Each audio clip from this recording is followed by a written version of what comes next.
പാലക്കാട് അട്ടപ്പാടി മുരുകള ഊരിന് സമീപത്ത് നിന്ന് കഞ്ചാവ് ചെടികൾ കണ്ടെത്തി. 34 തടങ്ങളിലായി 2 ആഴ്ച മുതൽ 6 മാസം വരെ പ്രായമുള്ള 436 കഞ്ചാവ് ചെടികളാണ് കണ്ടെത്തിയത്.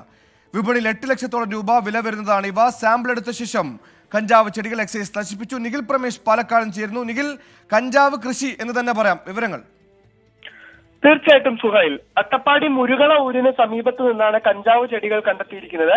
34 തടങ്ങളിലായി 2 ആഴ്ച മുതൽ 6 മാസം വരെ പ്രായമുള്ള 436 കഞ്ചാവ് ചെടികളാണ് കണ്ടെത്തിയത്.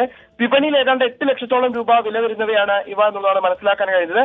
സാമ്പിൾ എടുത്ത ശേഷം ഈ കഞ്ചാവ് ചെടികൾ എക്സൈസ് ഉദ്യോഗസ്ഥർ തന്നെ നശിപ്പിക്കുകയായിരുന്നു. നേരത്തെയും സമാനമായ രീതിയിൽ ഈ ഊരുകൾക്ക് സമീപത്ത് നിന്ന് കഞ്ചാവ് ചെടികൾ കണ്ടെത്തുന്ന സാഹചര്യം ഉണ്ടായിട്ടുണ്ട്. വ്യാപകമായിട്ടുള്ള കഞ്ചാവ് കൃഷി നടക്കുന്നതായുള്ള വിവരങ്ങൾ ലഭിച്ചിരുന്നു.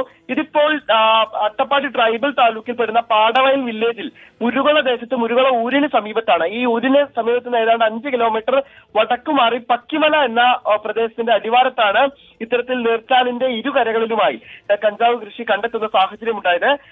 എക്സൈസ് ഇൻസ്പെക്ടർ അശ്വിൻ കുമാറിന്റെ നേതൃത്വത്തിലാണ് ഈ റെയ്ഡ് നടന്നത്. വരും ദിവസങ്ങളിലും സമാനമായ രീതിയിലുള്ള പരിശോധനകൾ തുടരുമെന്നാണ് എക്സൈസ് അറിയിക്കുന്നത്. അതോടൊപ്പം തന്നെ ഇത് ആരാണ് വെച്ചുപിടിപ്പിച്ചത്, ആരാണ് ഈ കൃഷിക്ക് പുറകിൽ എന്നുള്ളത് കണ്ടെത്തുമെന്നും എക്സൈസ് ഉദ്യോഗസ്ഥർ പറയുന്നുണ്ട്. അതിനുവേണ്ടിയുള്ള അന്വേഷണം ഇതിനോടകം തന്നെ ഊർജിതമാക്കിയിട്ടുണ്ട്.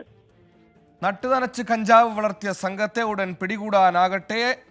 നിഖിൽ പ്രമേശാണ് പാലക്കാട് എന്ന വാർത്തയുടെ വിശദാംശങ്ങൾ നൽകിയത്.